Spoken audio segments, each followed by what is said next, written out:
So as you can see here, the prayers of a lot of people have been answered, and there's going to be a new map, which is obviously going to join in rotation with the existing 3 maps.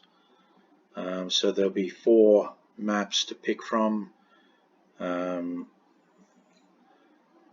This new map called Providence Ridge looks like a logging style community, fairly mountainous, also quite green, and with a lot of forested areas. So seems to be a bit of a mixture then of the existing 3 maps, maybe a bit more green like Meager Valley, but not as flat as Meager Valley is.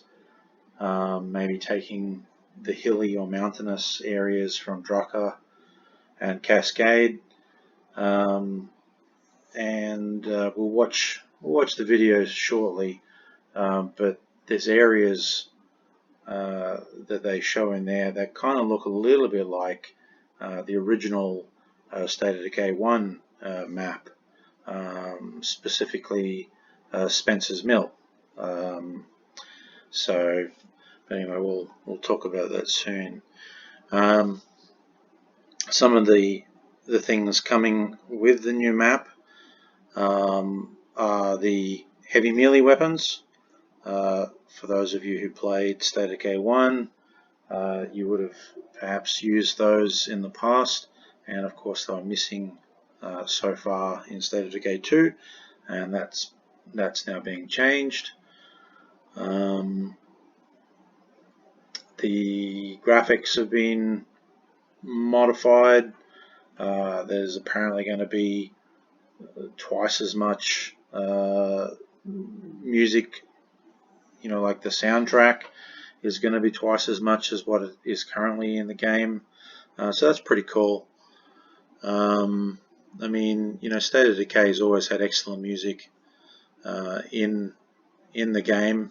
Very, very good ambient sounds as well. So it'll be very interesting to see if there's more ambient sounds added, as well as the music score being, increased substantially.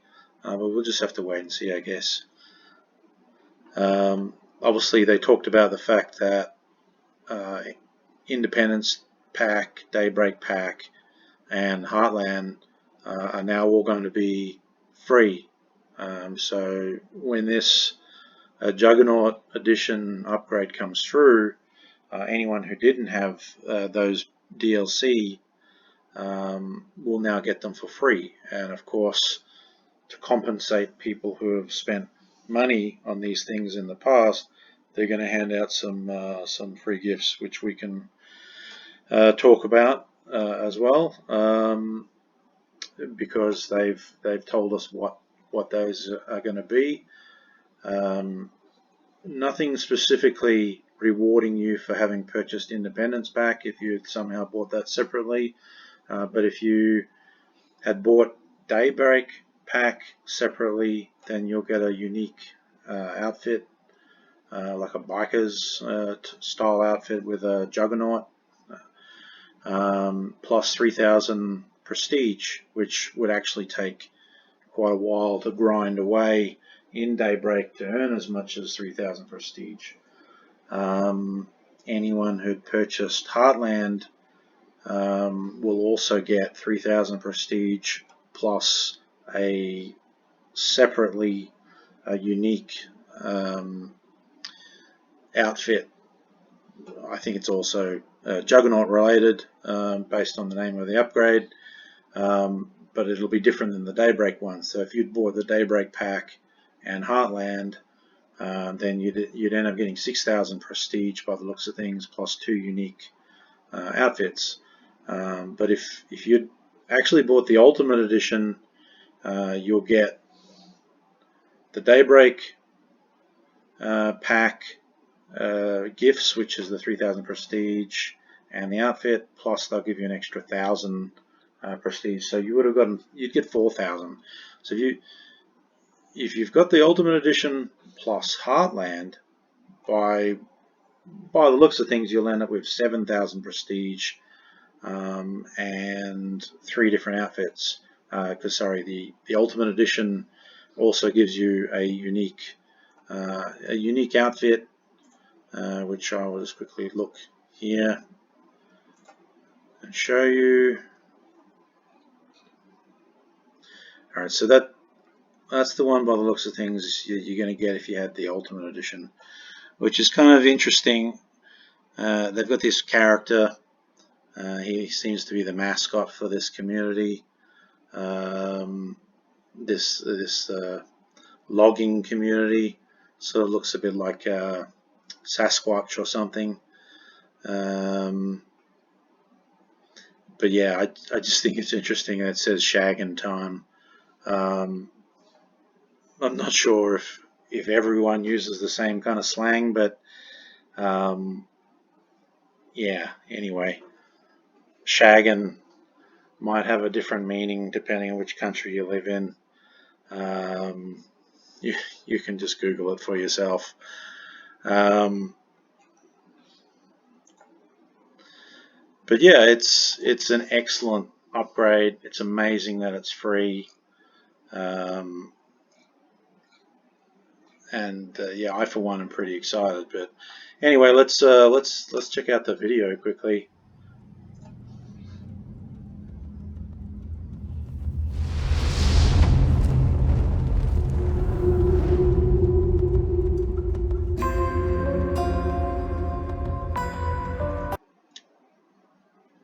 So you can see here, this looks like a new base, and from what I can gather, that's the actual start base, which I thought was really interesting. It looks like they've moved away from the format of a reasonably basic 2-story house, which is the starting base on the other 3 maps. So on the assumption that this is the base that they refer to in some of these screen captures later in this video. But yeah, it looks like it's maybe comes with an inbuilt sniper's tower or like guard tower sort of function, but still it looks like a reasonably small base, similar to the houses that you start with in the other 3 maps. Like there's only a few small slots there, maybe.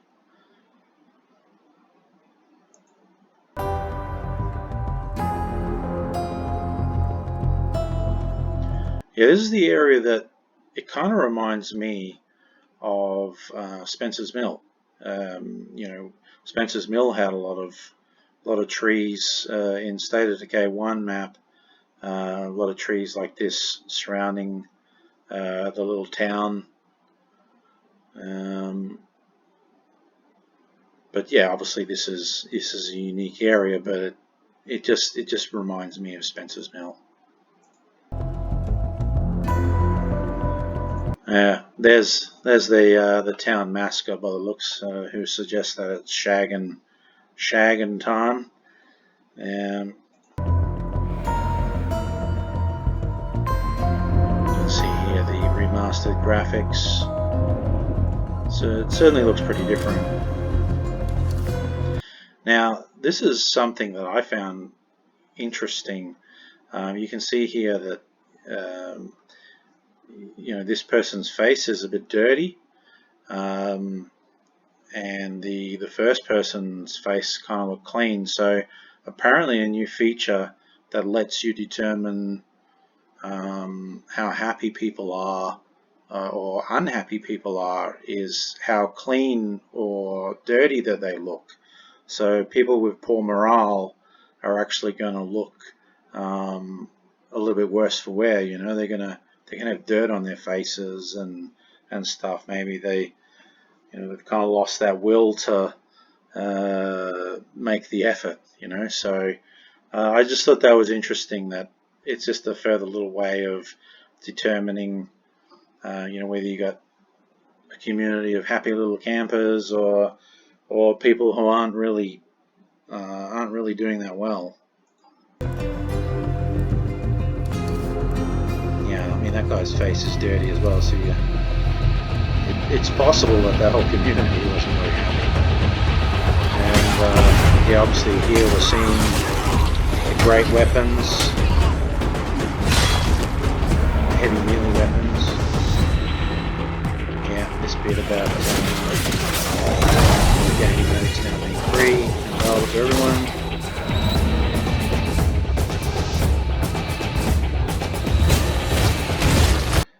Yeah, you can see here it says a new home, and it talks about that Firewatch Fortress is close and affordable. So you know, it suggests to me at least that it's going to be the start base.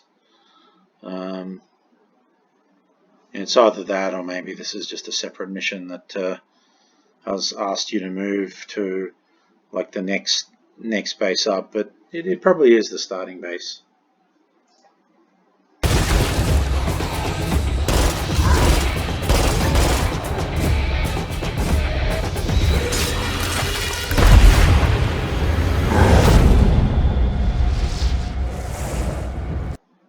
But yeah, it's coming out obviously in less than a month's time.